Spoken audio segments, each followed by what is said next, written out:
ministro de Economía de la Nación y candidato a diputado nacional, Axel Kicillof. ¿Qué tal, ministro? Buenas noches, gracias por venir. Buenas noches, no, gracias a ustedes. Bueno, la verdad que hay que decirlo, lo decíamos el jueves pasado aquí en este programa, un triunfo diplomático y económico, obviamente, de la Argentina en la ONU, ¿no? La tuvieron que remar.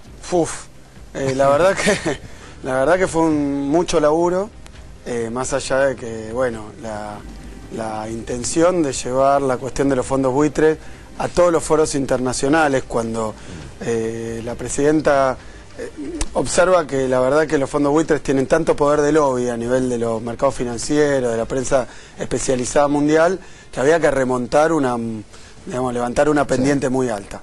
Entonces empezó a trabajar, fuimos a la OEA, obviamente a la CELAC, obviamente a UNASUR, obviamente a Mercosur, y tiramos un intento en la ONU, viendo a ver si la ONU podía tomar el tema de los fondos buitres, la reestructuración de las deudas externas de los países emergentes, y la verdad que hubo muy buena acogida del G77 más China, que terminó hace un año en una resolución que le encomendó a la ONU armar un marco jurídico internacional para la reestructuración de deuda.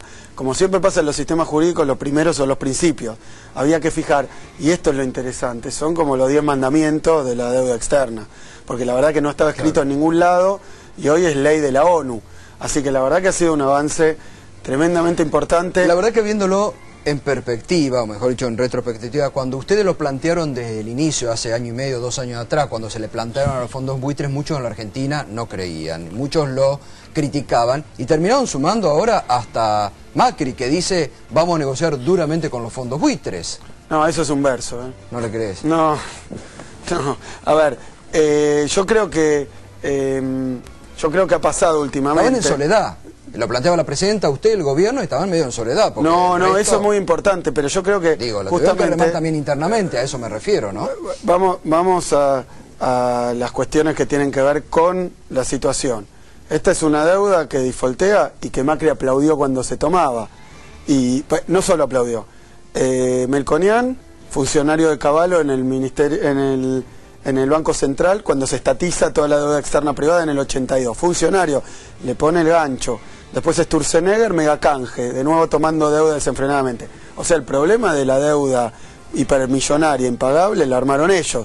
Después cuando vino toda la reestructuración... Caballo hoy dice, el único que dice la verdad es Macri, dijo hoy. Bueno, el problema para Caballo es que Macri va cambiando de discurso según lo que le dicta el asesor. Entonces, ¿cuál verdad? Cuando dijo hay que ir a pagarle corriendo al juez Griesa en efectivo, o la que dice ahora, que dijo Pinedo, algo así como yo negociaría como negoció Kicillof, o Macri negociaría como negoció Kicillof. Claro, convencieron hasta Macri, pareciera, ustedes. No, ojalá, me parece que los que están convencidos, y esto fue nuestro primer triunfo, más allá de que ahora son 130 y pico de países, 136. Pero con la prensa, digamos, opositora en contra, también la propia prensa, el diario La Nación, el diario Clarín, plantearon la cosa de que Argentina se iba al bombo, de que si no le pagábamos cualquier cosa a los buitres iba a ser un desastre, y fracasaron. Entonces los primeros que nos creyeron son los argentinos, que entendieron que la cuestión de los fondos buitres no era un capricho, no era una cuestión de ser obtuso, no era que la presidenta se quería pelear, sino que estamos sufriendo una agresión que es realmente muy violenta contra los argentinos. Una vez que pasó esto, yo creo que el fenómeno de Macri es que lee las encuestas, como la mayoría de la gente está de acuerdo con la posición del gobierno, para ver si pesca un voto de los que hoy le dan la espalda. Cuando él dice lo que piensa, cambia y dice una cosa que no piensa. Axel, volvamos ahora a lo importante que es este marco que, como bien indicaba usted, la ONU le ha dado al mundo aceptando una propuesta y en base a la experiencia argentina. Para subestimar, lamentablemente, algunos medios en la Argentina dicen lo que usted dice, pero no es vinculante, agrega. No es vinculante, no sirve para nada, no es retroactiva al problema Argentina. Yo estaba en Estados Unidos todavía bastante agotados con todo el equipo de la Cancillería, gente que ha peleado, digamos, por el interés nacional, ¿no? Y que ha convencido a países africanos, a países, digamos, hemos trabajado en explicar este tema y ha tenido muy buena recepción y ganamos la votación. Si no le importara a nadie, yo si fuera Estados Unidos, si no me importa, no voy y voto en contra. O sea que imposible que no le importe a nadie. Alemania, Estados Unidos, el Reino Unido, Canadá, Japón. Países muy poderosos que han votado en contra y se han expuesto, porque es difícil decirle que no a los derechos del niño, es difícil decirle que no a los derechos del hombre, es difícil decirle que no a los derechos de la mujer es difícil decirle que no a los derechos de los países a que cuando tienen un problema de un default muy grande puedan reestructurar su deuda en condiciones justas. Pero fueron y le dijeron que no en el teatro que es las Naciones Unidas. La verdad que lo hicieron porque les importa mucho que no sean las Naciones Unidas donde estos temas se discutan, y perdieron, porque los discutimos y los votamos y perdieron. Y en segundo lugar, les importa mucho porque este decálogo de principios, son 9, pero llamémoslo decálogo, los 10 mandamientos de la deuda externa, los 9 mandamientos, lo que hacen es ponerlos muy en evidencia. Claro. Los ponen en evidencia al juez, los ponen en evidencia a los buitres. Y hubo un momento de los buitres, no sé si ustedes se acuerdan, pero trataban de presentarse ellos mismos como los defensores de los pobres jubilados que le habían prestado plata a la Argentina. Cuando los tipos compraron los bonos, cuando ya estaban en default por centavos, después consiguieron un juez amigo que ahí tenemos en pantalla, que les hizo caso a cada una de las cosas que ponían, y el sistema norteamericano, que la verdad que se equivocó, y se equivocó tan fuerte que hoy el Concierto de las Naciones le está diciendo, ahora, muchachos, así no. ¿Cómo hay que leer esa oposición, ese voto en contra de los países del G7, básicamente, que son los que manejan el Fondo Monetario, la ONU, que tienen poder de veto en la ONU? ¿Ellos podrían bloquear la aplicación de esto o no, esto tiene pasos también, reconoce pasos. Ahora seguramente se va a seguir avanzando porque ese es el programa y hay un acuerdo muy fuerte fundado sobre estos principios de hacerlos operativos en la ONU. Porque se va a seguir discutiendo en diciembre. Sí. Y eso también le molesta a Estados Unidos, que se siga debatiendo en la ONU. Y otro tema más, no va a ser el Fondo Monetario, porque el Fondo Monetario, incluso el Consejo de Seguridad de la ONU, tienen voto calificado. No es una democracia de los países. La idea de la ONU después de la guerra, dijeron, no, si los más poderosos dominan, ya dominan con las armas.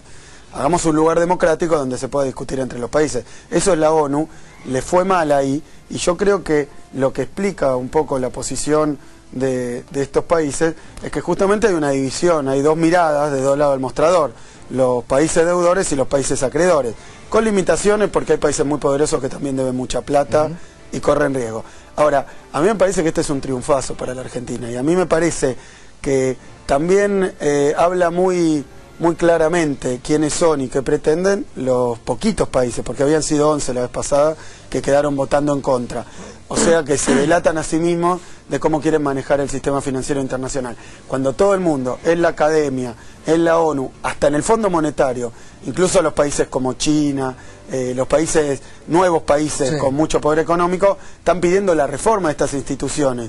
Justamente, mirá qué casual, que donde es democrático, pierden. Ahora, es interesante también porque el Reino Unido vota en contra en la ONU de esta resolución, pero cuando el tema lo tuvieron que tratar la justicia de Estados Unidos, fue uno de los primeros países en la justicia de Gran Bretaña que le dijo no a Griesa. Eso porque le querían robar la plaza. Claro. Pero eso le dijeron a Griesa. Fueron los primeros en ponerle límite a Griesa. Yo quiero decir algo también sobre eso, porque el propio Departamento del Tesoro de Estados Unidos se presentó como amigo de la Argentina en una de las causas. O sea que a mí me parece que la posición de Argentina, que como contracara el desastre que hacen los buitres y el desastre jurídico que hizo el juez Griesa, no hay nadie que lo defienda en la Argentina, solamente algunos editorialistas de diarios opositores y algunos políticos. Macri hasta hace poco era el único defensor de los fondos buitres con ese nivel de figuración en el mundo, o sea que tenía esa rara posición que ha perdido. Pero lo que pasó a partir de esto es que me parece que a medida que la cuestión avanzaba, primero se opusieron porque de principio nadie puede aguantar lo que está pasando. El cambio de un contrato, como hizo el juez Griesa, que dice donde se leía A hay que leer B, y para perjudicar a un grupo a favor, un grupo muy grande a favor de un grupo muy pequeño. ¿Y cómo interpretar la abstención? Esto yo cuando lo leía me resultó disparatado. Un país como Grecia, que está en nuestra situación de 2001 o peor, y que encima está gobernado por un partido de izquierda y súper interesante como Syriza, ¿cómo se explica que se haya abstenido y digo, haya votado un poco con los que estaban en contra? Mira, cuando uno empieza a aprender la mecánica de los organismos estos multilaterales o internacionales como es la ONU, ahí hay un fenómeno que en general hay como bloques, y los bloques son, en este caso, el G77, que es el que originalmente nos apoyó a nosotros, después tuvimos más adhesiones, pero también hay otro bloque que es la Unión Europea. La Unión Europea también hace un voto en bloque, que acá se le rompió también, porque yo supongo que quien votó en contra, Alemania, Inglaterra, digamos, hubiera querido un voto en masa en contra de la Unión Europea. Y nosotros fuimos recibiendo poco a poco de los países europeos que no podían acompañar, pero iban a abstenerse. Lo cual es una posición que yo creo que es una buena noticia, y también se sabía en un momento que se podía ganar la votación. Yo creo que si hubiera habido un solo voto y era el de Grecia, hubiera habido incluso en Grecia políticamente alguna presión. Esto me parece que fue una posición que, de todas maneras, el caso de Grecia, no quiero abundar, pero también saben que renunció el primer ministro, no hay nuevo primer ministro. Yo no sé cómo se están hoy tomando las decisiones tan trascendentes como para romper el bloque europeo y votar a favor. Pero son casos particulares. A mí me parece que la gran enseñanza de esto es que solamente 6 países, en una posición muy particular, se atrevieron a decir que las cuestiones de la deuda soberana no deben tratarse en las Naciones Unidas. ¿Y la gran banca cómo opinó? ¿Jugó? ¿Hizo algún lobby? ¿Habló con los países? Bueno... Porque no, están en contra de los buitres también, muchos. Están en contra de los buitres. Es unánime la oposición a los buitres. Después hay una discusión, para que lo entienda la gente, que es más de detalle, que es quién debería ser el que protege a los países, porque hay como 30 países atacados por los buitres. ¿Quién debería ser el organismo internacional, todos saben que es internacional, que defiende a los países de los buitres? El Fondo Monetario, las Naciones Unidas. Esa es una discusión que es interesante de dar, porque si el Fondo Monetario asumiera la defensa de los países contra los fondos buitres, y podría funcionar tal vez. El tema es que lo que vemos es que el Fondo Monetario, por el caso de Argentina, no habían actuado defendiendo a los acreedores. Entonces, el Fondo Monetario, como mínimo, ha sido inefectivo. Por eso también buscar un nuevo ámbito es algo que le interesó al gran concierto de los países, a la gran mayoría, que dijo, tal vez es hora de discutir la cuestión de las deudas externas, no solo como una cuestión financiera, porque a nadie se le escapa que la deuda externa es una forma también de presión sobre los países. No quiero decir un instrumento de dominación para no traer lenguaje raro. Lo que quiero decir es que obviamente hay ciertos países que por el peso de la deuda externa son obligados a tener determinados alineamientos, a tomar determinadas decisiones, a comprar a determinados proveedores, a tener determinadas privatizaciones para determinadas empresas. Es decir, la deuda externa ha sido una moderna modalidad de condicionar y dirigir las políticas internas de los países. Si no recuerden Argentina, cuando era yo lo he dicho, el jefe del Fondo Monetario Internacional era una especie de virrey que venía a darte el programa económico, y había muchos ministros, los que, bueno, vos mencionaste a Cavallo, pero podemos mencionar a todos esos ministros de los 90, y Melconian y Sturzenegger, que eran los compinches, que cuando venía el señor del fondo decían, bueno, ¿qué tenemos que hacer? Y me parece que en ese sentido esto indica que tantas veces la intención, tantas veces expresada de reformar la arquitectura financiera internacional, o sea que haya algo justo a nivel de las finanzas globales. Bueno, esto es un paso, y yo creo que es histórico, porque es el primero definidamente que se da para cambiar de lugar y cambiar el estilo también, ¿no? Pero además que se haya dado en el marco de la ONU, me parece que es un triunfo de la Argentina, y en esto hay que decirlo. No hay que apropiárselo tampoco, es un triunfo de todos. Bueno, pero usted, hay que decirlo objetivamente, la presidenta y ustedes cuando plantearon estaban un poco en soledad, después se fueron ganando las posiciones, y hay que reconocerlo también. Ahora, recién, es interesante, está pasando a tema de lo que viene, recién estaba Enrique Zuleta, y frente a las propuestas que había justo Patricia Bullrich, Nicolás Scioli y Daniel Arroyo, que hablaban mucho del tema económico, ustedes hablan mucho del tema económico, y el 60% de la población ve hacia el futuro tranquilidad económica y que va a estar todo mejor.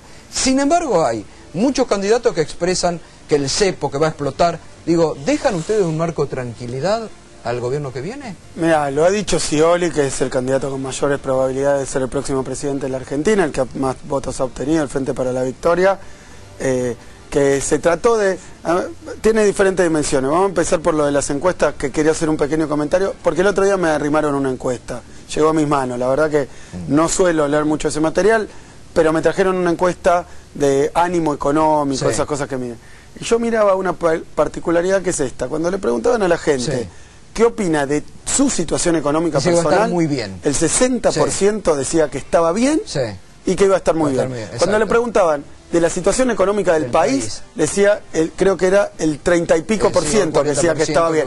Entonces, acá no hace falta ser Einstein ni un matemático para darse cuenta que si 60% de la gente dice que a ellos le va bien, obvio, pero cuando le pregunta cómo le va al país, o sea, lo demás, solamente un 40, un 30 y pico dice que le va bien a los demás, entonces hay un ataque mediático. Esa es la publicidad, esa es las campañas mediáticas que se han usado en 2014 con una intensidad feroz, que Argentina se iba a la banquina.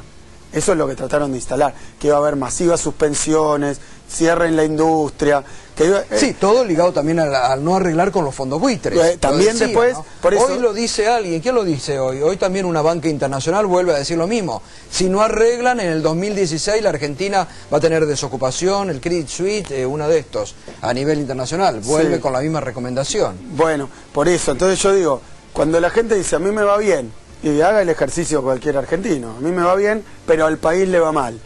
Y hacer la pregunta y la mayoría le va bien, pero al país le va mal.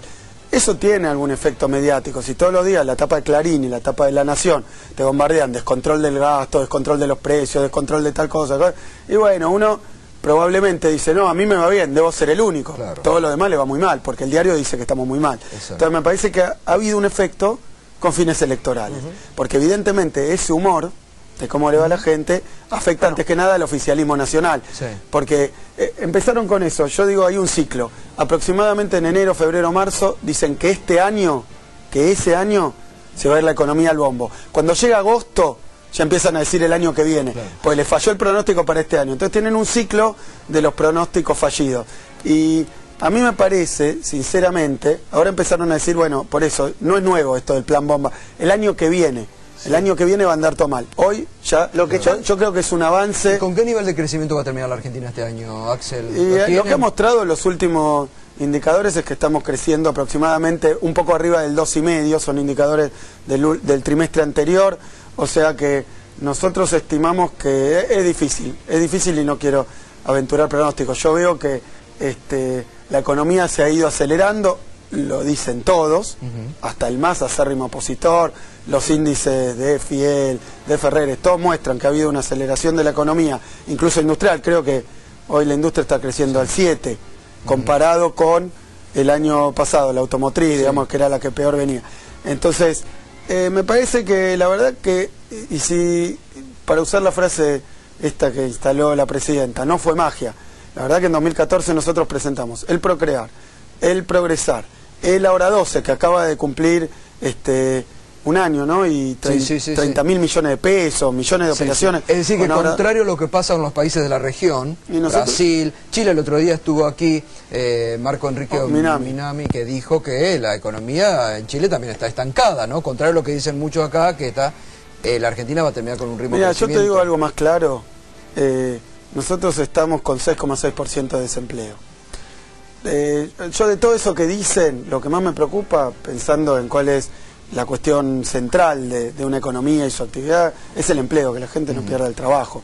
No es que todos los demás temas, pero bueno... Igual hoy trascendieron también datos del INDEC, que 1 de cada 3 de ese empleo todavía sigue siendo el mal llamado empleo en negro. Pero era 40 y pico %. La verdad que si uno observa toda Latinoamérica, yo ahora que tuve bastante ocasión de viajar, es un fenómeno de los países emergentes, se ve en todos los emergentes, particularmente del lado latinoamericano, pero del lado africano. Es decir, no quiero decir está bien por eso, simplemente digo, el fenómeno de la economía informal es un fenómeno que tiene dos caras, que es muy difícil de combatir, porque a veces te dicen, bueno, pero si uno va a formalizar todos esos empleos, tal vez que alguien se queda sin trabajo. Es decir, es una discusión para dar. Lo que yo digo es que nosotros hemos reducido de aproximadamente 45% a 32, 33%. Hay que seguir trabajando, pero tampoco fue magia.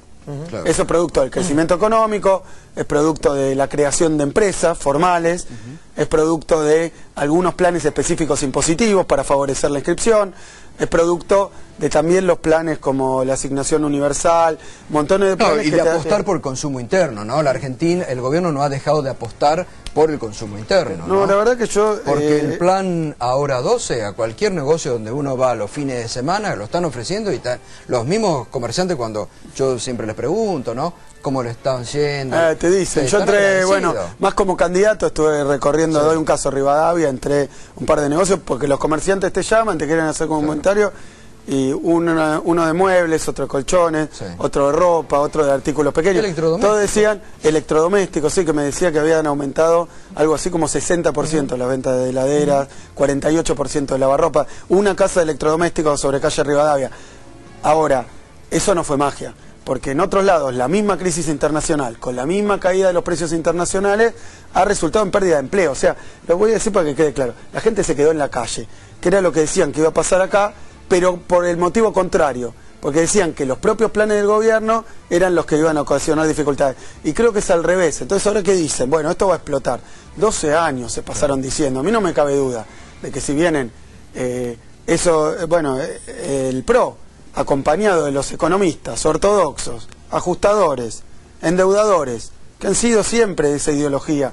Y yo de nuevo, yo lo digo así, pero me parece que ellos no deberían avergonzarse de esto. No es una crítica, es simplemente su posición. Yo no estoy de acuerdo. Lo raro es que ahora se disfracen de otra cosa, lo oculten, hablen despacito o hablen en inglés de lo que piensan, a ver si los argentinos no entienden lo que piensan hacer. A mí no me cabe duda de que si se aplica ese mismo plan que se aplicó en los 80, en los 90, en la Argentina, va a tener los mismos resultados. Y en otros países donde se está aplicando, bueno. El otro día cuando hablábamos y lo entrevistábamos aquí a Carlos Zanini decía, ¿por qué lo que en los 90 fue muy malo, hoy sería bueno para la Argentina? Bueno, por eso. Y ahora fíjate qué maniobra, qué voltereta, qué pirueta aérea están haciendo, tratando de decir, bueno, si ganara Macri, va a tener que hacer un tremendo ajuste por las cosas que hizo el gobierno. 12 años venimos llevando adelante esta política, se puede seguir llevando adelante también, que es una política de sostener el mercado interno, generar cada vez más rentabilidad para las empresas, porque la inclusión no es solo para la gente. Cuando vos incluís 3 millones de nuevos jubilados, esos jubilados consumen, y consumen algo que produce otro argentino, que es un empresario, que también está incluido indirectamente. Es decir, que la inclusión social no es algo solo en los sectores vulnerables. En términos de herencia, sin pretender hacerse eco uno de eso que hablan de una bomba, lo que sí ocurre en este acumulado de este año es que todos los países contra el dólar devaluaron su moneda, los países de la región, si uno mira los del mundo, solo China devaluó menos su moneda que nosotros. No hay ahí una dinámica en la cual Argentina se está quedando atrás, y el fabricante de bulones que vende a Brasil dice, en Brasil el proveedor que compite conmigo pudo rebajar los precios 20%, 40% en dólares, y yo me quedo arafue. ¿Puedo hacer un comentario? Sí. Enero de 2014 hubo un corrimiento cambiario en Argentina del 20%. Sí. No, yo lo llamo así porque no fue una política, vamos a devaluar para hacer tal cosa, sino que tuvo que ver con un episodio. Yo no quiero volver sobre eso, por eso lo dejamos ahí, del 22%. ¿A dónde se fue? A precios. Totalmente. Después cerraron al otro día, sí. Al otro día cerraron las casas de electrodomésticos de calle Santa Fe, de calle Corrientes, 20%. Brasil devaluó 50% en lo que va del año, Rusia como el 80%.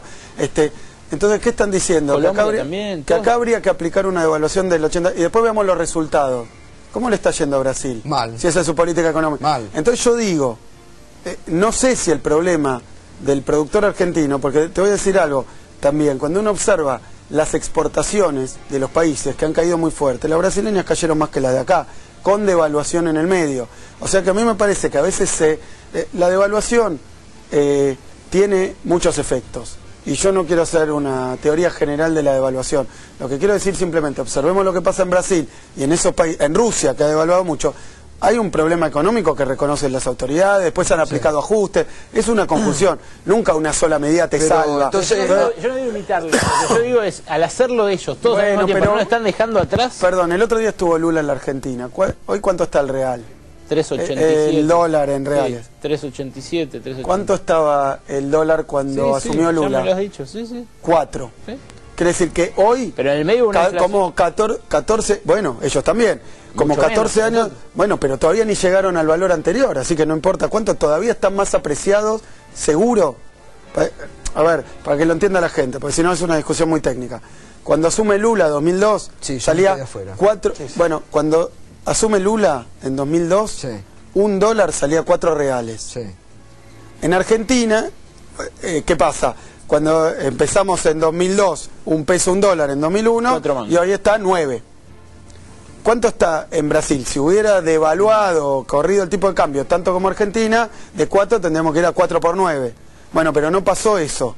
Lo que pasa es que hoy sale 3.80, o sea, el dólar está más barato que cuando asumió Lula. Pero nosotros tuvimos 1000% de inflación en el medio, ¿y ellos bueno, cuánto? Pero no importa, porque en ningún caso... Estamos más caros, eso lo que te quiero decir es que no es tan lineal, porque Brasil ha sido un país que apreció su moneda todo este tiempo, y muchos de los países que han devaluado fuerte venían apreciando su moneda, venían en una política inversa, que no les hizo bien tampoco. Y ahora vinieron devaluaciones que no son una política del gobierno, esta es mi impresión. No es que el gobierno, porque han salido a defender su moneda, porque devaluar... Para un país, devaluar 80%, es que te pulverizan el poder adquisitivo de tu moneda y el salario. Sí. Entonces, a mí me da la impresión de que esa discusión de mirarlo por el lado de entonces no podemos competir, es una visión, para mí, equivocada, pero además simplista, y además que la defienden a muerte son los devaluadores de siempre en la Argentina. Por eso yo no digo que esté todo bien, ni que la crisis internacional a nosotros no deba llevarnos a tomar medidas. Lo que no sé, y realmente me lo pregunto, es si lo que hay que hacer es seguir el grado de devaluación del que más devalúa, por si acaso, porque después aprecia. Hacemos una cosa, vamos a una pausa, tenemos que hacer, ahora volviendo a lo que Berco le planteaba recién, vamos a ir por el tema, ¿se va por el lado de los subsidios? Economías regionales que hoy están en problemas, ¿se va a ir por el lado del subsidio? Hay que mantener los subsidios, que también es otra de las discusiones que se está dando. ¿Qué pasa con el cepo? Porque lo han planteado como un escenario central Macri y Massa. El tema del cepo lo tienen en la agenda. ¿Enseguida? Continuamos esta noche con el ministro de Economía y candidato a diputado nacional, en primer término por la capital federal, Axel Kicillof. Entonces, ¿de evaluación? Dice usted que no. No, yo simplemente lo que planteo es que el año pasado nadie nos creía que había una crisis internacional, ahora que se están cayendo como títeres las monedas, las reservas de los países de la región y de más afuera, de los emergentes, ahora que están en dificultades países tan poderosos como China, digo dificultades porque la han tratado de poner ahí y se está defendiendo para que no quedara. Me parece que es muy importante que han aceptado que hay crisis internacional, ahora que no se vuelvan fundamentalistas de la devaluación, del ajuste. Ahora, Mauricio Macri plantea, si él llegara a ganar, 11 de diciembre levanta el cepo. Y el mercado dice, porque es Mauricio Macri, lo va a acompañar y va hacia un mercado libre de dólar. Sergio Massa dice, 100 días levanta el cepo. Es como que se ha establecido como un punto central de la campaña en los candidatos de la oposición. Yo creo que fue más de lo mismo, si me permite, más de lo mismo. ¿Por qué? Porque en el momento en que empezaron a atacar la política económica, que es una política económica que no niega que hay administración del comercio, porque no queremos que entre un aluvión de productos importados para destruir los puestos de trabajo de los argentinos, donde todo el mundo entiende que hay una situación internacional que en todos los países se está reaccionando con control de capitales, bueno, pero acá le han puesto este nombre. ¿Nosotros qué hicimos? Cuando ante la situación en donde iba cualquier persona y sin presentar el documento se llevaba 2 millones de dólares, pusimos una regla que es que hay que demostrar de dónde sacaste la plata. Me parece que la gente común, que está comprando incluso dólares para ahorro, para tenencia, honestamente, según la regla, también debería indignarle que los más poderosos, los de más plata, se presenten en el mostrador y se empiecen a llevar la reserva a sola firma. Entonces me parece que a eso lo han bautizado con un nombre para que la gente reaccione mal.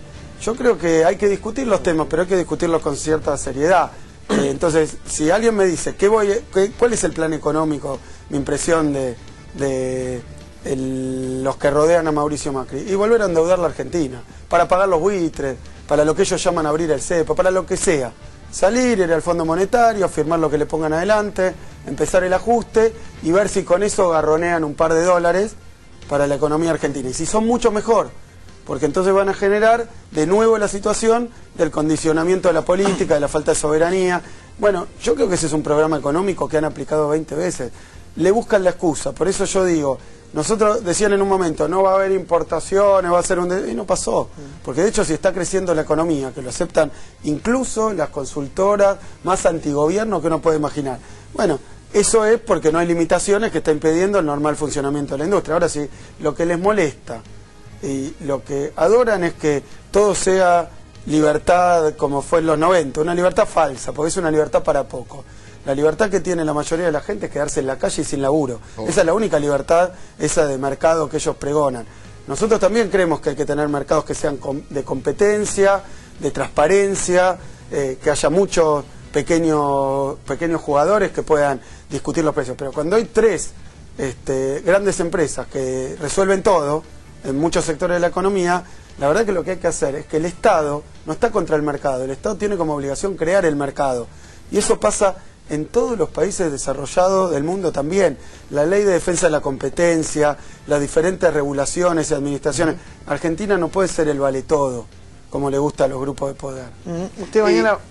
usted mañana va a ir al Congreso a presentar el presupuesto 2016 y hoy varios editorialistas seguramente ya accedieron al borrador de lo que usted va a presentar porque hablaban mucho, pusieron en tapa el tema de los subsidios, que va a haber en el presupuesto ya un cálculo en donde van a desaparecer muchos subsidios. ¿Qué va a pasar con eso? ¿Qué es lo que nos puede anticipar de lo que va a anunciar al respecto? Me lo permiten, es una forma de hablar más nuestra. Parece joda lo que hicieron hoy, parece joda. No había un solo número, así que yo creo que no accedieron a ningún borrador. Yo creo que fue una operación política como las que ya nos tienen acostumbrados, muy enrevesada, muy llena de contradicciones. Empieza la mañana cuando veo la tapa del diario La Nación, que había un informe de una consultora privada, que es CIPEC, de la cual salieron cuadros importantísimos del PRO, que ahora armaron otra fundación Pensar para guardar las formas, porque CIPEC trata de ser, digamos, más objetiva, más independiente. Que decía que si se eliminaban los subsidios iba a haber consecuencias sociales, que aumentaría la pobreza. Pero perdón, es un dato concreto. Mira, dato, subiría la pobreza y la inflación. Es un elogio al gobierno, claro, pero el elogio ha sido un elogio de aquellos que nos han criticado año de año. Ha sido un elogio, pero de la forma, digamos, como rascarse la oreja izquierda con el brazo derecho. Porque ¿qué es lo que dicen? Si se eliminan los subsidios, va a subir la pobreza en 2 puntos, la inflación en 5 puntos y va a caer el Producto Bruto en casi 2 puntos. O sea, lo que está diciendo, por la negativa, es que los subsidios sirvieron para combatir el crecimiento de medio de los precios, para combatir la pobreza y para generar crecimiento. Yo estoy de acuerdo. Ahora, ¿para qué lo usaron? Porque después viene lo que vos decías, Mauro. Entonces dicen, bueno, los subsidios sirven para todo esto, pero en el presupuesto el gobierno está diciendo, el presupuesto, y una aclaración más, nosotros presentamos el presupuesto porque la ley dice que el 15 de septiembre hay que presentar el presupuesto.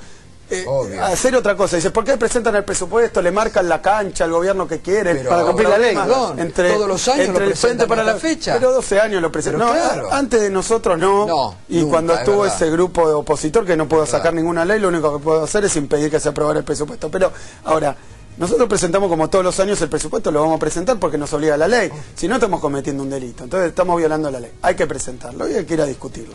El presupuesto, sinceramente, es como todos los presupuestos de estos años que no vienen con muchas novedades. La verdad es que nosotros tenemos una política de gobierno que si ha tenido una virtud, es que hemos generado digamos, determinadas decisiones que tienen que ver con el sostenimiento de los subsidios, con mucha plata para obra pública y para la inversión pública, con mucha plata para la seguridad social. Lo digo para que lo entienda todo el mundo. Pagar jubilaciones, AUH, sale plata y sale del presupuesto. Entonces, todo eso es parte de nuestro presupuesto. Este presupuesto va a ser muy similar. Claro que lo que dijeron, conectado con esto otro, a la mañana, primer acto, con esos chistes, primer acto, dicen que si se sacan los subsidios va a haber una debacle en la Argentina. Yo aplaudo porque tienen razón y nos dan la razón. Todos estos años, esos mismas usinas de pensamiento decían que era un desastre los subsidios, sáquenlo urgente. Pero hoy el diario de la Nación les dio la razón. Bueno, bien. Pero el segundo acto fue que dijeron que pero lo que dijeron es que en nuestro presupuesto nosotros queríamos obligar al gobierno que viene a sacar los subsidios, porque íbamos a presentar un presupuesto sin subsidio, o sea, con tarifazo. Digamos, porque cuando sacamos los subsidios es aumento de tarifa. Yo quiero hacer algunas aclaraciones numéricas.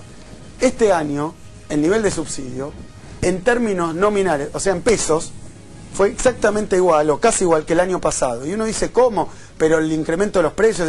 Bueno, porque los subsidios, lo que se llama en el presupuesto subsidios, lo que todo el mundo lee como subsidio, básicamente es que nosotros mantenemos determinados niveles tarifarios, pero al mismo tiempo pagamos unos costos altos, que era la importación de combustible, básicamente. Eso lo bajó. Nosotros importamos combustible el año pasado a $90 y hoy está a 43, menos de la mitad.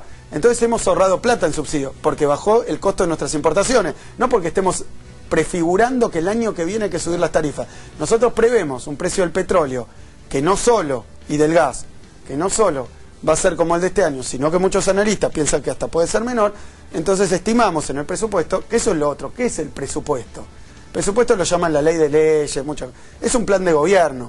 Es qué piensa hacer uno con los recursos públicos, o sea que exhibe una guía, ¿no? una política, pero es un presupuesto, claro. Quiero decir, también es un plan sobre determinados supuestos. Exacto. Esos supuestos es lo que yo pienso que va a pasar con la economía brasileña, con el precio del petróleo, con el precio de la soja, cuánto voy a recaudar, qué va a pasar con la actividad, qué va a pasar con la inversión privada. Hay montones de supuestos. Nosotros lo hemos hecho y, por supuesto, dos cosas quiero decir. En primer lugar, hay ciertas atribuciones del Poder Ejecutivo que le permiten redireccionar el presupuesto, ampliar el presupuesto. O sea que si hubiera un presidente electo que este presupuesto no le gusta, tiene instrumentos para cambiarlo.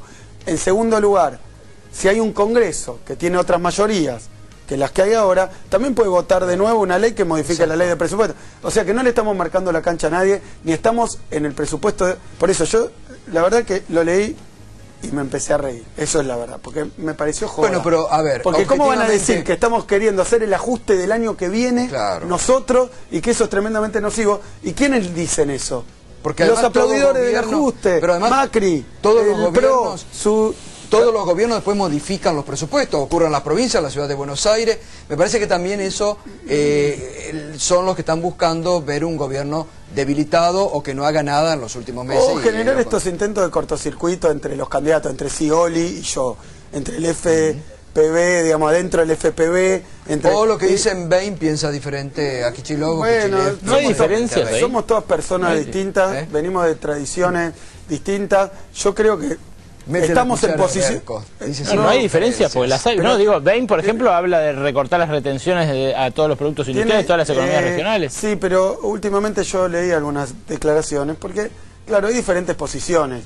Yo hoy soy ministro de Economía, también candidato, pero es cierto que lo que yo diga tiene determinado valor en términos de lo que va a pasar, genera expectativas. Está bien, hay que tener prudencia.